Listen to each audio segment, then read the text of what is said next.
दोस्तों इस वीडियो में आपको बताता हूँ 10 myths of MBA life in MBA B schools in India. ठीक है, 10 ऐसी चीज़ें जो लोग आपको बहुत बोलते हैं कि होता है पर होता नहीं है। सबसे पहला और मोस्ट इम्पॉर्टेंट कि लोगों को ये मिथ है कि इंजीनियर्स ही टॉप बी स्कूल्स में जाते हैं।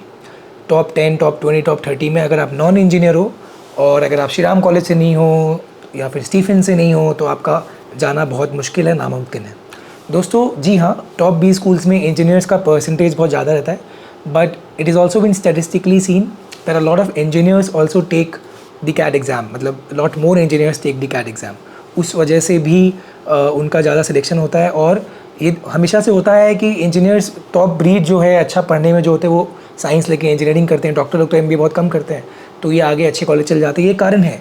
लेकिन मैं आपको बता रहा हूँ कि अगर आप नॉन इंजीनियर हो और अगर आपका 10th लेवल का मैथ्स और इंग्लिश स्ट्रॉन्ग है तो मैं आपको बता रहा हूँ आपके लिए आसान है कैट क्रैक करना। क्यों? कैट क्रैक करने का, जैट क्रैक करने का मतलब क्या है? Getting into top B school. आप गूगल करो, एक्सेल राय का कट ऑफ देखो। एक्सेल राय आजकल पिछले कुछ साल से, मेरे टाइम पे नहीं होता था ऐसा, अभी हो रहा है। मुझे 2013 में एक्सेल राय का कॉल आया था, तब ऐसा नहीं होता था। अभी क्या हो रहा है मैं आपको बताता हूँ। अभी एक्सेल राय 4 कट ऑफ निकालता है अपने सारे कोर्सेज के लिए, BM HR के लिए। पहला कट ऑफ होता है मेल इंजीनियरिंग, जो हाईएस्ट होता है। उसके बाद होता है मेल नॉन इंजीनियरिंग, फिर होता है female engineering, female non engineering. तो नॉन इंजीनियरिंग वालों के लिए 3 से 4 परसेंटाइल का कट ऑफ कम होता है, और अगर आप फीमेल नॉन इंजीनियरिंग हो तो बहुत कम कट ऑफ होता है। तो ऐसा क्यों कर रहा है XLRI? Just to take more people from other specialisations. Cut off ही कम करते रहे भाई। और कई बार आपको कॉल्स आएगा तो इंटरव्यू स्टेज में आपको वेटेज दिया जाता है। IIMs give a lot of weightage to interview stage. अगर आप आप एकेडमिक डाइवर्सिटी लाते हो, तो अगर आप नॉन इंजीनियर हो तो आपको, इसको क्या बोलते हैं, ब्राउनी पॉइंट्स आपको गिफ्ट दे रहा है, तो आपको ज़्यादा फ़ायदा है। बस आपको थोड़ा क्रैक करना है। 5 परसेंटाइल बहुत होता है। 5 परसेंटाइल अगर आप कम कट ऑफ कर दिया ना, 88 और 93 में बहुत अंतर होता है। ठीक है। सेकेंड मिथ क्या है? मेरे को कमेंट्स आते हैं, ये सब कमेंट्स में मेल आते हैं, मैं आपको बता रहा हूँ। सेकेंड मेल आता है मुझे कि यार हम आपकी तरह छोटे टाउन से और पैसे नहीं है तो हम MBA या IIMs नहीं जा सकते। भाई मैंने खुद लोन लिया था पूरा अमाउंट का जब मैं IIM गया था। मैं जितना जानता हूँ कि 70% people took loans for IIMs in my batch. 70 से 80% लोगों ने लोन लिया था। तो ऑलमोस्ट हर कोई लोन लेता है, जो अफोर्ड करता है वो भी लोन लेता है। इसका कारण ये है कि इंटरेस्ट रेट बहुत कम है, फिर उसमें आपको टैक्स डिडक्शन मिलता है ATC का।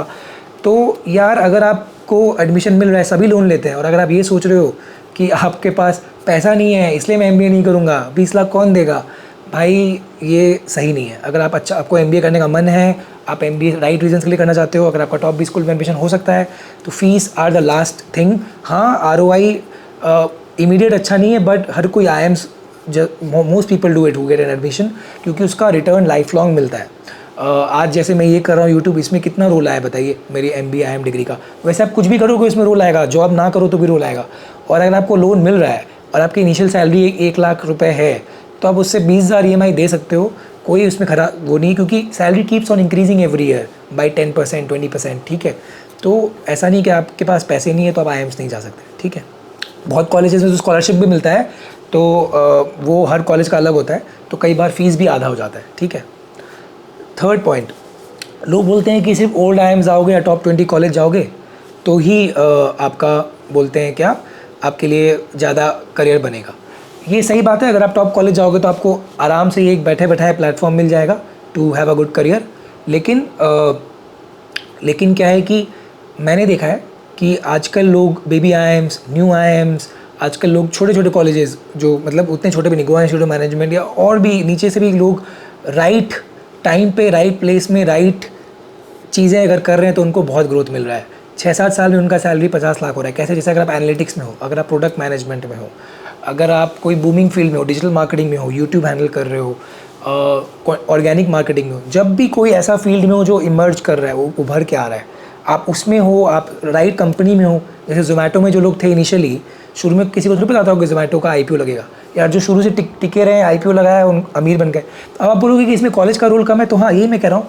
कॉलेज आप जाओ, डिसेंट कॉलेज जाओ, टॉप 50 भी जाओ, वहाँ से अगर आप राइट कंपनी जा रहे हो, राइट रोल पे जा रहे हो, तो यार आपको सही टाइम पे आपको ऐसा ब्रेक मिल रहा है कि आप एकदम ओल्ड IIM से भी कम्पीट कर सकते हो सैलरी के हिसाब से। Not in terms of management consulting, investment banking, but जैसा मैंने बताया इमर्जिंग रोल्स में आजकल नीचे वाले कॉलेजेस में भी आपका करियर बहुत अच्छा बन रहा है। तो ऐसा बिल्कुल भी नहीं है कि आपको टॉप 15 टॉप 20 में ही जाना है। आजकल डिग्री का वैल्यू एग्जैक्टली कॉलेज का वैल्यू बहुत कम हो गया है। आजकल लोग स्किल्स को देख रहे हैं, पर्सनल ब्रांडिंग देख रहे हैं। तो अगर आपको MBA करना है और डिसेंट कॉलेज मिल रहा है आप कर सकते हो। और क्या क्या पॉइंट्स है। 4th पॉइंट ये है कि प्लेसमेंट रिपोर्ट्स में बहुत चीज़ें छुपी रहती है जो आपको नहीं पता होता है। फॉर एग्जांपल कई बार कॉलेजेस बोलते हैं कंसल्टिंग में हमारा 30% प्लेसमेंट हुआ, और ये नीचे लेवल के कॉलेजेस बोलते हैं। तो कई बार कॉलेजेस को ही नहीं पता होता, प्लेसमेंट कमेटी को नहीं पता होता जो रिपोर्ट बनाती है, कि वो कितनी कंपनीज एक्चुअली कंसल्टिंग रोल्स दे रहे हैं।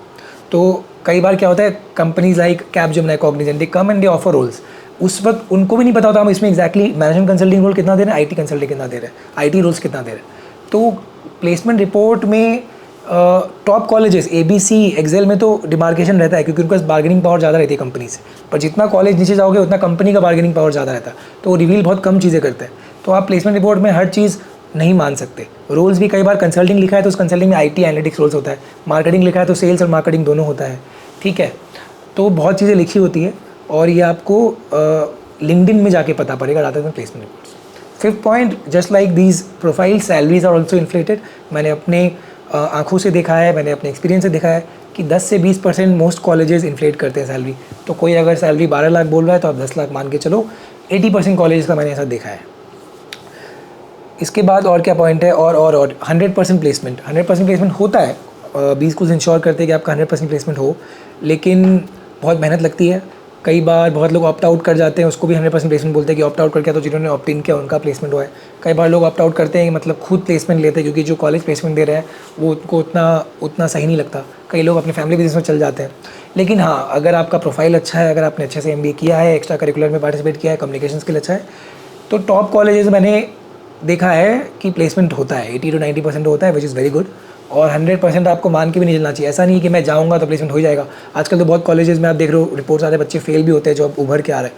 तो 100% प्लेसमेंट मान के नहीं चलना चाहिए। आपको देखना चाहिए कि मीडियन रोल क्या मिल रहा है, आपका क्या प्रोफाइल है। आप टॉप के बच्चे हो तो आपका टॉप 20% प्लेसमेंट होगा भाई, तो वो लेके चलो आप, ठीक है।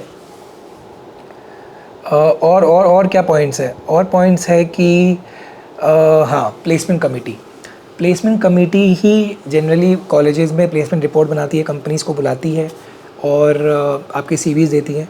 तो इनके पास हर कॉलेज में अलग अलग तरह का पावर होता है।